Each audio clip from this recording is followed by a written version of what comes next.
tem zero. É você e você gasta? Não. Então você vai transformar, meu Deus. Não, é pra desperdiçar.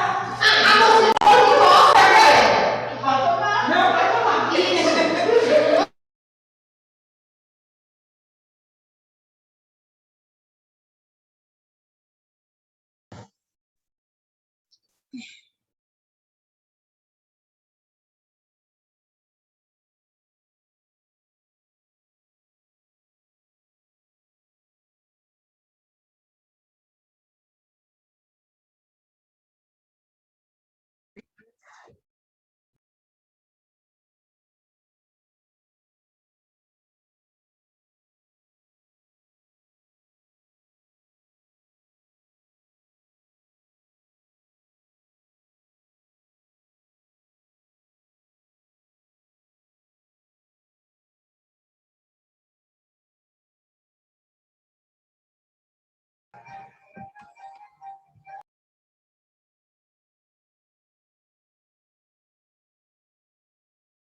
Eu consigo. Daiane. É Ludmilla com 2 L? Y? Peraí. Sim? Não tem mais. Olha que isso. É porque, sabe como é, né? Agora, N, Esse, gente. eu não sei. Aqui, ó. Pronto. Com queijo mineiro? Qual pessoa? Não, peraí. Deu seu não? É, eu essa mesmo, professora. Mas eu tinha seguido, eu te perguntei por que o negócio do queijo. Vamos você leu todo? Professora, tem joia na turma? Eu perguntei por que do queijo. Hã? Tem joia na turma? Ó, Cecília, como tá bonitona essa foto, gente. Tá escutando, né, Cecília? Não, mas eu tem Tá. Ô, Cecília, essa foto tá fake news. Ô, Cecília, essa foto sua ainda. Vem cá, foto, Cecília. Oh, meu Deus, agora Cecília se arrumou problema agora. Mentira, tá em cima de novo.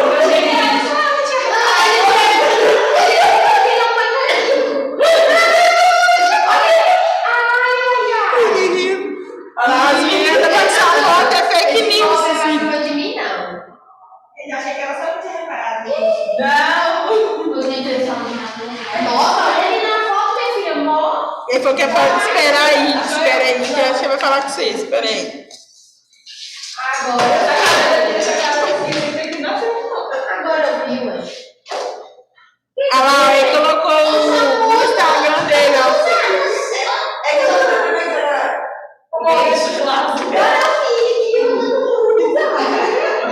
Ô, gente, ó, o Cecília colocou o Instagram dele aí, ó, pra vocês procurarem. Deixa eu olhar aqui pra ver.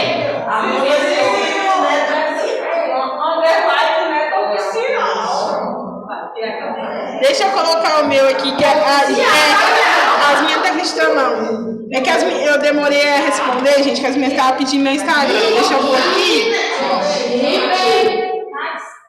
E aí, quem quiser seguir, pode seguir.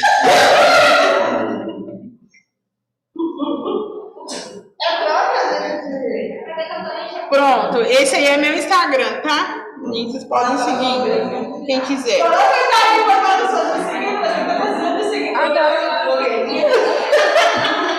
Gente. Agora, esse Cecília é o quê? Que eu entrei agora, só vi vocês pedindo o Instagram dele. Oi, Luísa, peraí, gente. Oi, Luísa.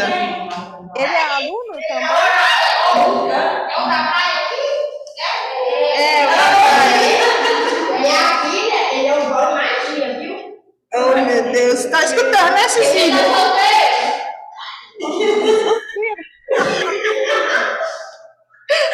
Ai, gente, essas meninas me matam.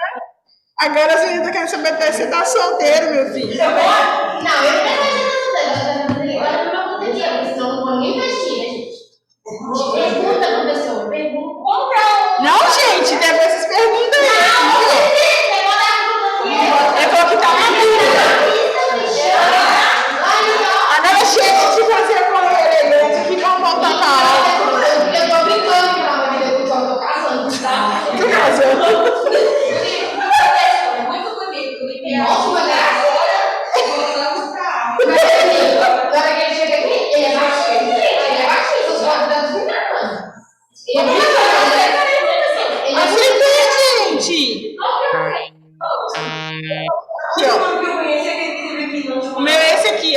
Eu não enxergo. Oxi! Aqui, ó. Ele até modelo, professor.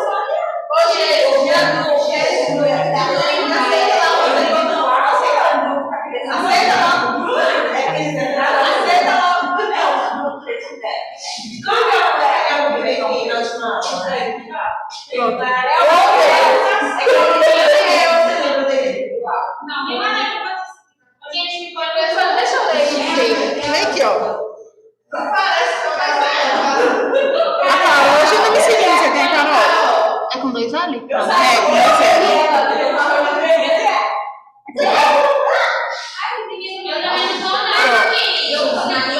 Agora vamos voltar para a aula. Chega do processo seguir professor, seguir Cecílio.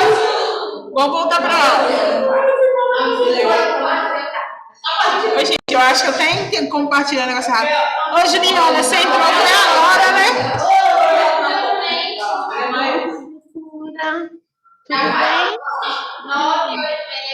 Oi, Juliana.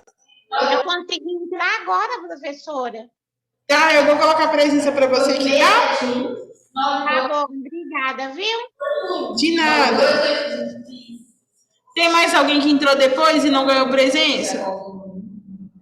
Professora, boa noite, eu ganhei, porque eu entrei e saí 2 vezes, tô no meio da rua. Daiane, eu acho que eu coloquei para você. Coloquei, Daiane. Os demais eu já tinha colocado. Professora, você me deu presença? Obrigada. De nada. Michele, coloquei, Michele. Obrigada. De nada. Vamos continuar o vídeo, então. Maior do que o esôfago. Então, se não fosse a epiglote, a gente teria aí uma séria dificuldade de encaminhar esse alimento para o lugar certo. Bom, o alimento já passou então pela boca, já passou pela faringe e chegou agora no esôfago. O esôfago é um tubo que vai conectar a faringe ao estômago. Ele está localizado posteriormente à traqueia e tem aproximadamente 25 centímetros de comprimento. O terço superior do esôfago também contém uma quantidade aí considerável de músculo estriado esquelético. Os 2 terços inferiores possuem predominância de musculatura lisa. Eu digo predominância porque o terço médio também possui aí um pouquinho de musculatura esquelética. Bom, como é que o esôfago então conduz o alimento da boca e da faringe até o estômago? Ele faz isso através de movimentos, de contrações musculares, que são contrações em onda, e que nós chamamos de peristaltismo. Esses movimentos peristálticos, eles empurram o alimento que foi deglutido por todo o esôfago até esse alimento chegar no estômago. O esôfago, então, se inicia... Perguntinha. Qual que é o nome do movimento que empurra o alimento? É um movimento involuntário. Qual que é o nome? Peristaltismo. Ou movimento peristáltico.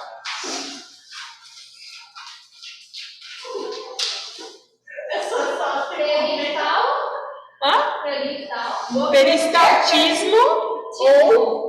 deixa eu escrever aqui, peraí. Por favor, nós vamos dar na frente. Você sabe aquele programa de como interessante?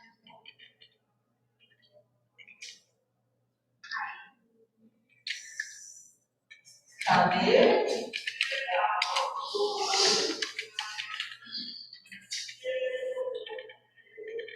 É um movimento? Movimento peristáltico. Tá, mas ele É o movimento de engolir. É um movimento involuntário da musculatura que conduz o bolo fecal para ser eliminado e o bolo para ser digerido.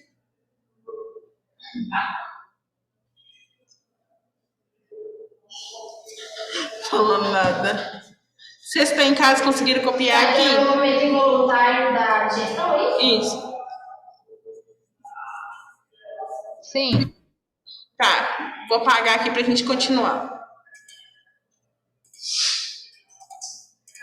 inicia a partir da laringofaringe e desce atravessando o músculo diafragma através de um orifício chamado hiato esofágico, e ele termina aí na parte superior do estômago em uma região chamada esfíncter esofágico inferior. E olha só que interessante, depois que o alimento passa do esôfago para o estômago, a contração das fibras musculares do esfíncter esofágico inferior impedem que o conteúdo gástrico volte do estômago em direção ao esôfago. Eventualmente, por diversas razões, pode não funcionar de maneira adequada e parte do conteúdo gástrico refluxa, uma condição que nós chamamos de refluxo gastroesofágico. Bom, chegamos ao estômago então. O estômago então é uma dilatação do tubo de volte do estômago em direção ao esôfago. Eventualmente, por diversas razões. Vamos lá, anotem o nome desse esfíncter, tá? A gente tem um esfíncter esofágico. O outro aqui tá. A outra imagem é melhor para vocês anotar. Vai anotar o nome só? Esfíncter esofágico interior e o esfíncter pilórico. Um divide a porção do estômago, do esôfago que conecta o estômago, e a outra que conecta o estômago ao intestino delgado. Mas não vai com um de cada vez. Meu Deus. Vai lá, anota aí. Primeiro você fala? O primeiro é o esfíncter esofágico inferior, perdão. Que é esse aqui, ó. O segundo é esse aqui da setinha. O segundo é o esfíncter pilórico.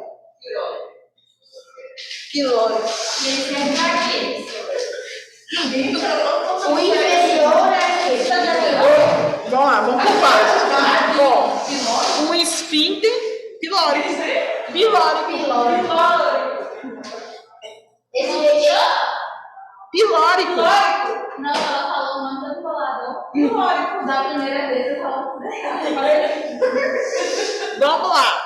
O primeiro, que é o esfíncter esofágico inferior, ele impede que o conteúdo do estômago volte para o esôfago.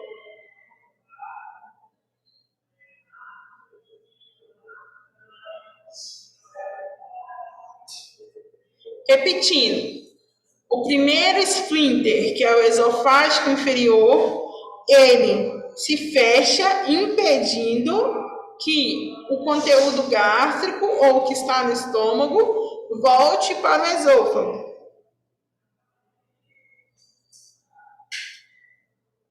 Agora o segundo esfíncter, que é o esfíncter pilórico. Eu vou falar duas vezes, pode fazer aí que eu falo de novo. O esfíncter pilórico, ele impede que o alimento vá para o intestino delgado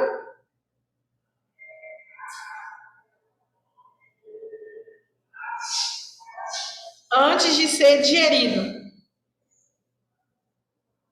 Repetindo, o esfíncter pilórico impede que o alimento vá para o intestino delgado antes de ser digerido ou digerido.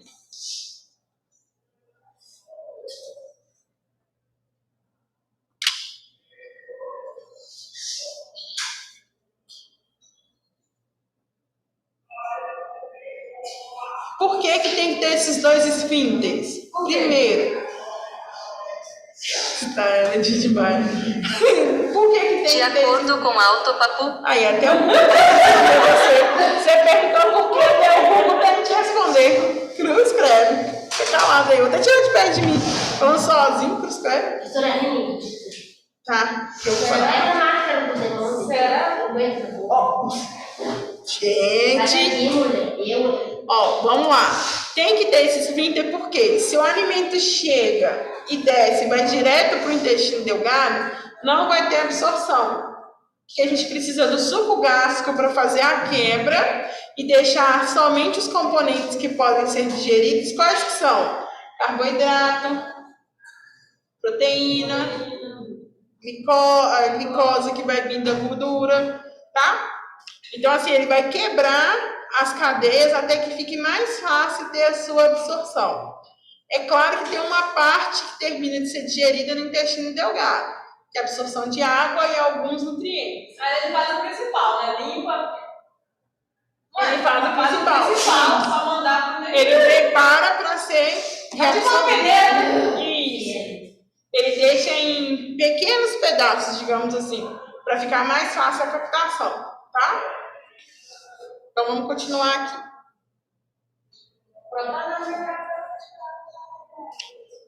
Que isso, gente? É o sonho da vida, professor.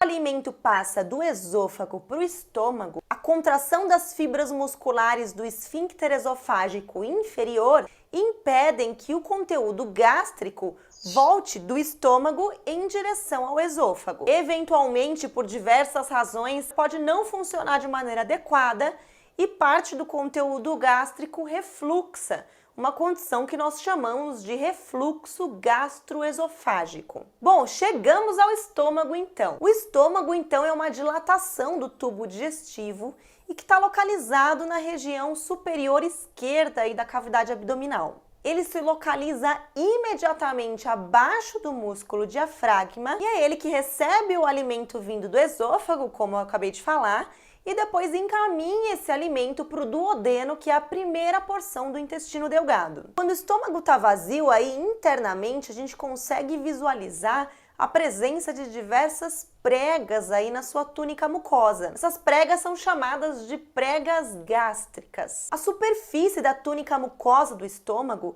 também possui diversas células que secretam substâncias que em conjunto são chamadas de suco gástrico. Essas células são as células mucosas, que podem ser células mucosas de superfície ou células mucosas de colo, e como o próprio nome diz, secretam um muco que protege as próprias células do estômago de serem agredidas aí pelo suco gástrico. As células principais que... Anotem aí. Esse muco que é secretado, ele é a base de bicarbonato, tá? É por isso que a parede do estômago ela não é corrompida. Eu acabei de falar, mas eu vou repetir de novo. Calma aí. Espera aí que eu vou digitando, vocês vão copiando. Que aí a letra fica maior. Peraí, ó. Dá pra todo mundo ver, né?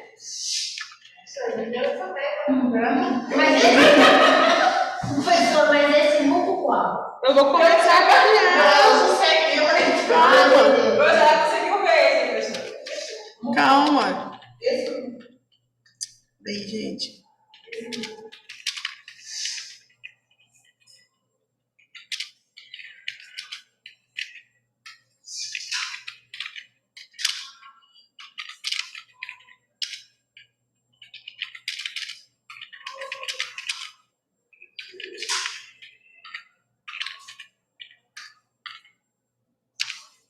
Copiar aqui na frente da mulher a continuação, tá?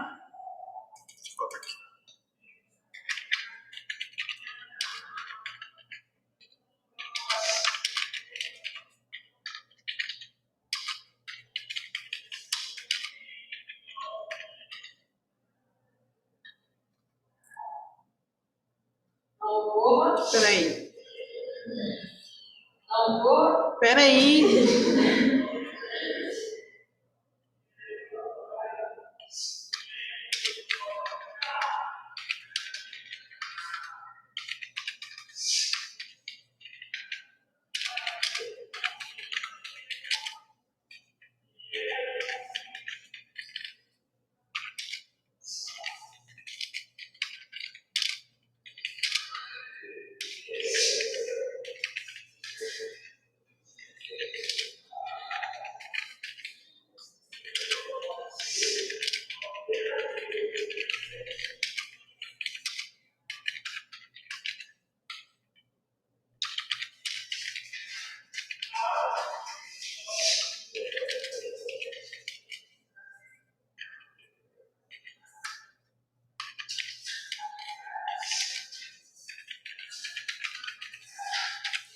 Eu já respondi uma coisa para a próxima aula já.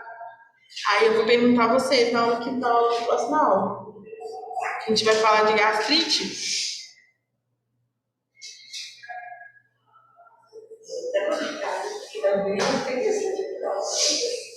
Não sei. Quem sabe?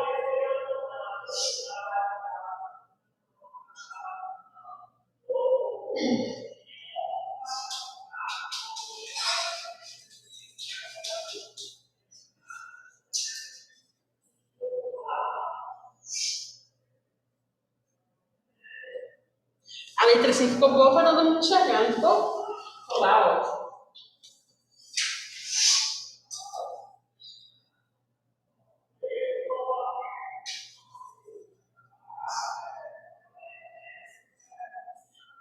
Só esperar todo mundo copiar pra gente continuar o vídeo, tá?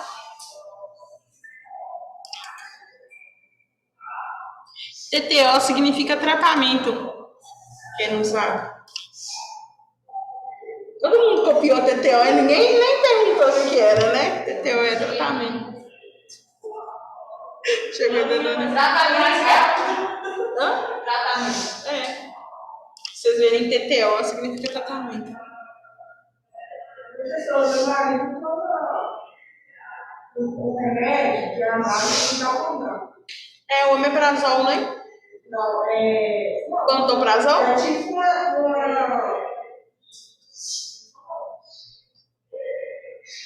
Carbonato de cálcio é.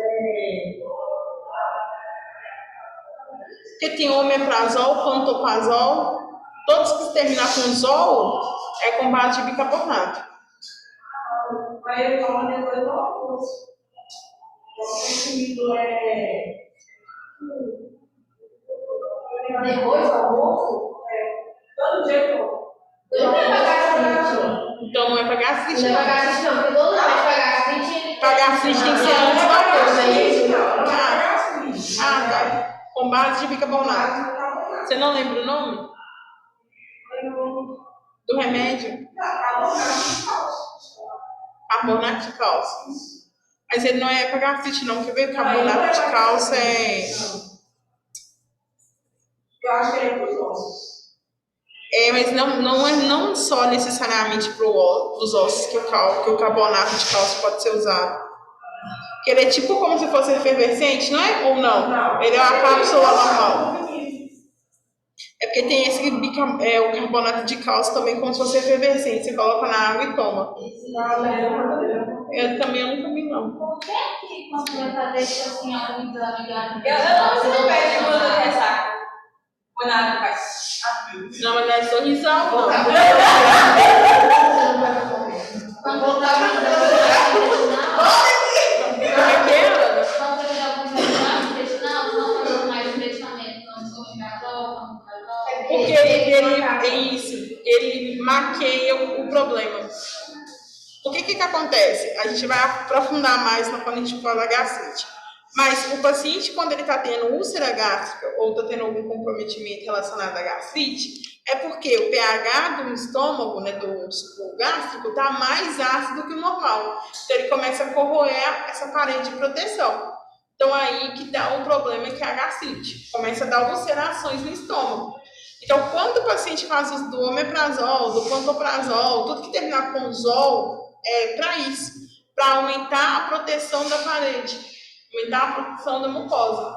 Então, por isso que eu falei que é alcalino. Tudo que é alcalino tem bicarbonato na composição. A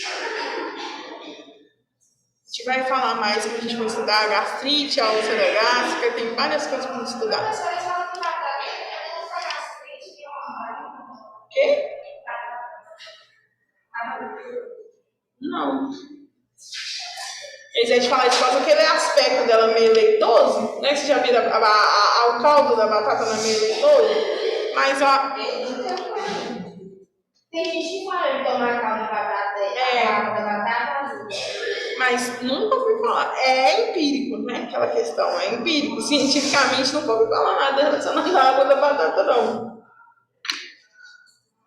Todo mundo copiou? Sim. Paga aqui então. A gente continuar o vídeo. A mostração não. Que produzem uma enzima gástrica ainda inativa chamada pepsinogênio, as células parietais, que produzem ácido clorídrico, e o ácido clorídrico vai ter uma ação importante aí na ativação desse pepsinogênio, transformando ele na enzima ativa pepsina. E o ácido clorídrico também vai ter um papel aí na absorção da vitamina B12. A pepsina, que eu acabei de falar para vocês, ela é uma enzima que inicia a digestão das proteínas no estômago. As secreções, gente, das células mucosas, das células parietais e das células principais juntas são chamadas então de suco gástrico. A túnica mucosa do estômago também possui células chamadas de células G. Essas células produzem um hormônio que é liberado na corrente sanguínea chamado gastrina. A gastrina estimula a secreção do suco gástrico, aumenta a motilidade do trato gastrointestinal e relaxa o esfíncter pilórico, que fica na passagem entre o estômago e o duodeno. É no estômago, gente, que os alimentos ingeridos são misturados aí com as secreções gástricas. E ele faz isso através de vigorosas contrações, principalmente do seu terço inferior. Conforme ele vai se movimentando, ele vai misturando esse alimento com o suco gástrico e essas contrações musculares também auxiliam na quebra desse alimento em partículas menores.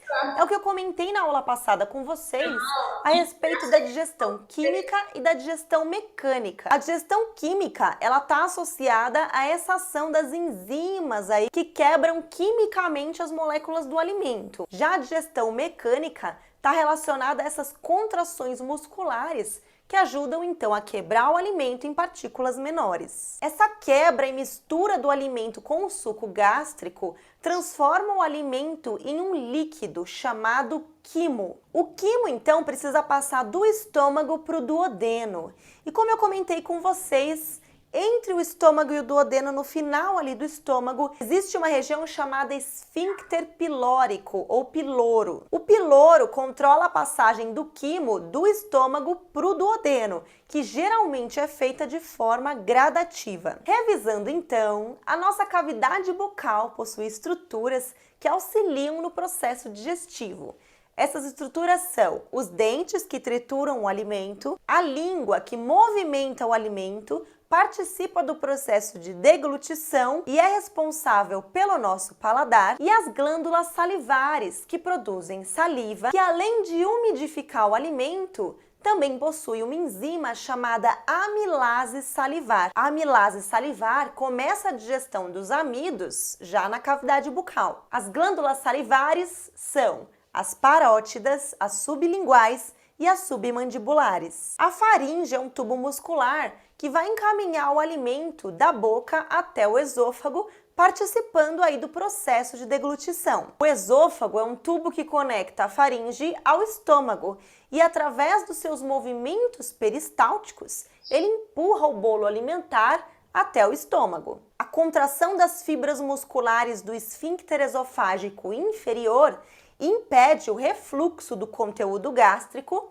para o esôfago. O estômago é uma dilatação do tubo digestivo que possui células que produzem substâncias chamadas de suco gástrico. Essas células são as células mucosas, que produzem muco, as células principais, que secretam o pepsinogênio, que é uma enzima ainda inativa, e as células parietais, que produzem ácido clorídrico, que dentre as suas funções vai ativar o pepsinogênio e transformá-lo em uma enzima ativa chamada pepsina. A pepsina começa a digestão das proteínas no estômago. A túnica mucosa do estômago também possui células G, que produzem o hormônio gastrina, que estimula a secreção do suco gástrico, aumenta a motilidade do trato gastrointestinal e relaxa o esfíncter pilórico para que o quimo passe do estômago para o duodeno. O quimo é resultado da digestão química do alimento pelo suco gástrico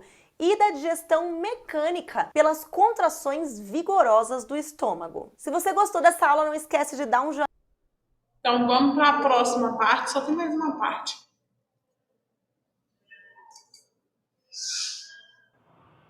Já comprou sua passagem, mas não reservou hospedagem? Então volta para um 2, 3 e... Olá pessoal, tudo bem com você? Deixa eu só ver aqui. Parece que entrou mais gente. Entrou alguém diferente por agora?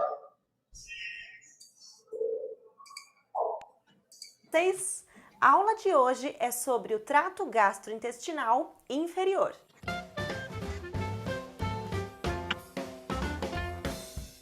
Bom, chegamos à nossa terceira aula sobre o sistema digestório. E na aula de hoje, a gente vai falar sobre o trato gastrointestinal inferior.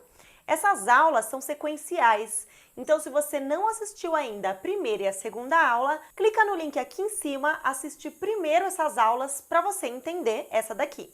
Aproveita e não esquece de se inscrever no canal se você ainda não for inscrito. Clica no sininho para você ser notificado todas as vezes que eu postar uma aula nova. E eu vou deixar aqui embaixo na descrição desse vídeo o site da lojinha de camisetas, anatomia, etc.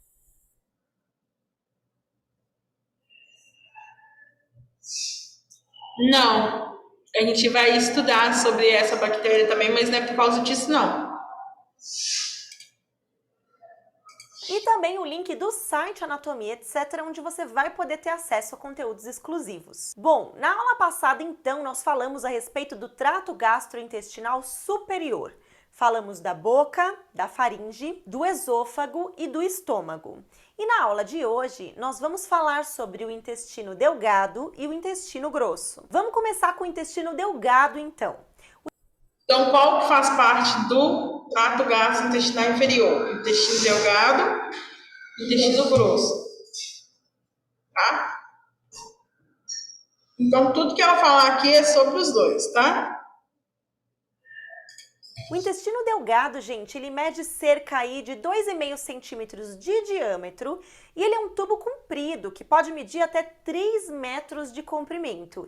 Ele é a parte mais longa, mais extensa aí do nosso trato gastrointestinal. Dentro dele, o alimento é empurrado aí por movimentos peristálticos e a gente já falou a respeito disso nas outras aulas. O intestino delgado, ele começa logo que termina o estômago, logo após aí o esfíncter pilórico do estômago. E ele vai até o início do intestino grosso. Ele termina numa região aí que chama válvula iliocecal. No intestino delgado, a gente tem acontecendo os processos de digestão e absorção dos nutrientes, sendo que ele é responsável por 90% da absorção dos nutrientes. Ele é dividido em 3 partes, chamadas de duodeno, jejuno e íleo. O duodeno... Deixa vocês copiarem. Ela vai falar de cada um deles, senão vocês vão confundir depois.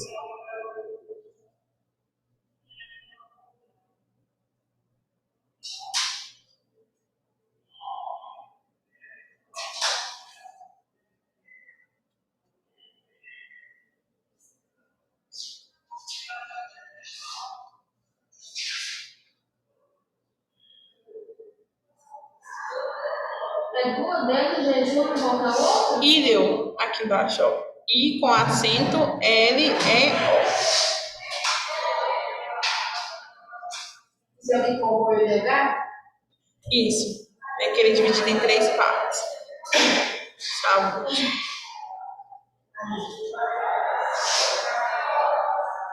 Pode soltar? Pode. Duodeno são os primeiros 20, 30 centímetros aí do intestino delgado. Ele tem um formato de C e é por ele que as secreções produzidas pelo pâncreas e pelo fígado penetram no trato gastrointestinal. Lembrando que o pâncreas e o fígado são 2 órgãos acessórios aí do nosso sistema digestório. Segundo Tortora, a palavra duodeno significa 12, porque ele mede aproximadamente 12 dedos de comprimento. O jejuno é o segundo segmento, são os 2/5 seguintes aí do intestino delgado. O jejuno fornece uma grande área aí para absorção dos nutrientes. E, no geral, ele realiza mais absorção e menos digestão. O íleo é a parte final do intestino delgado e ele continua aí os processos de absorção dos nutrientes. A superfície interna do intestino delgado ela é recoberta por estruturas que nós chamamos de vilosidades, que são projeções internas aí com formatos semelhantes a dedos. Essa grande quantidade de vilosidades nas paredes internas do intestino delgado aumentam a área de superfície para digestão e principalmente para absorção de nutrientes. Os nutrientes que são absorvidos pelas células epiteliais que revestem essas vilosidades vão passar então para o sangue ou para a linfa para depois serem distribuídos por todo o corpo. Além das vilosidades, as próprias células que revestem aí o epitélio do intestino delgado possuem microvilosidades, que são projeções como se fossem as vilosidades, mas microscópicas na própria célula. Essas células que possuem as microvilosidades são células absorventes, que, como o nome diz, absorvem os nutrientes. Outras células presentes no intestino delgado são as células caliciformes, que são células produtoras de muco, as células de Pannet, que produzem uma enzima que é antibactericida e também são capazes de realizar fagocitose. Então essas células aí são importantes para regular a população microbiana do intestino. E as células granulares basais, que secretam 3 hormônios: a secretina, que inibe a secreção do suco gástrico e estimula a secreção do suco pancreático, a colecistoquinina, que inibe o esvaziamento gástrico, estimula também a secreção do suco pancreático e da bile, e o peptídeo inibitório gástrico, que estimula a liberação de insulina e torna aí o esvaziamento gástrico mais lento. Bom, deu para perceber que esses hormônios todos eles acabam lentificando o processo de passagem desse alimento do estômago para o intestino delgado. E eles fazem isso para que haja tempo suficiente para a digestão dessas substâncias que estão passando ali pelo duodeno. Todas as secreções produzidas pelo intestino delgado recebem o nome de suco entérico. E o suco entérico é formado então por água, muco e enzimas intestinais. Essas enzimas intestinais são as peptidases, que finalizam aí a digestão das proteínas, a maltase, que digere a maltose, que é o açúcar vindo dos cereais, e a sacarase e a lactase, que atuam sobre a sacarose, que é o açúcar da cana, e a lactose, que vem aí do leite. Juntamente com esse suco entérico, a gente também tem presente aí no intestino delgado, principalmente no duodeno, as secreções vindas do pâncreas e do fígado, como eu já falei para vocês.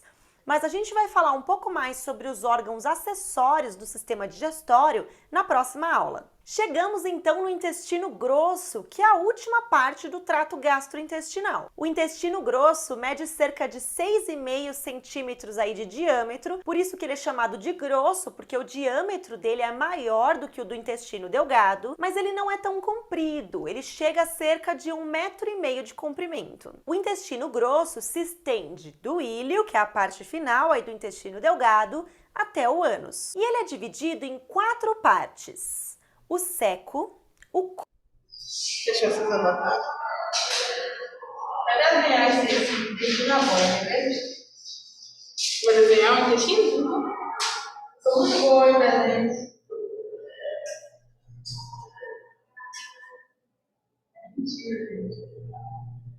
Olha o desenho da professora lá, ó. Na colar aqui, gente, ele só faz se escrever, ó.